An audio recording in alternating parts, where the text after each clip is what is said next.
মানুষ মারা গেলে কেন মানুষের পানির মধ্যে বড়ই পাতা দেওয়া হয়? কারণ আল্লাহর হাবিব যখন মেরাজে গিয়েছিলেন তখন শেষ স্টেশন যেখানে ছিল সেটার নাম ছিল সিদরাতুল মুনতাহা। সিদরাতুল মানে হলো বড়ই গাছ। জান্নাতে যাওয়ার যে রাস্তা আছে রে, রাস্তার দুই পাশে আল্লাহ কুল গাছ বড়ই গাছ লাগাই রাখছে।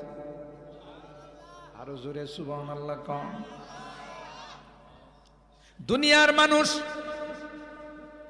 তার পানির মধ্যে বড়ই পাতা দিয়া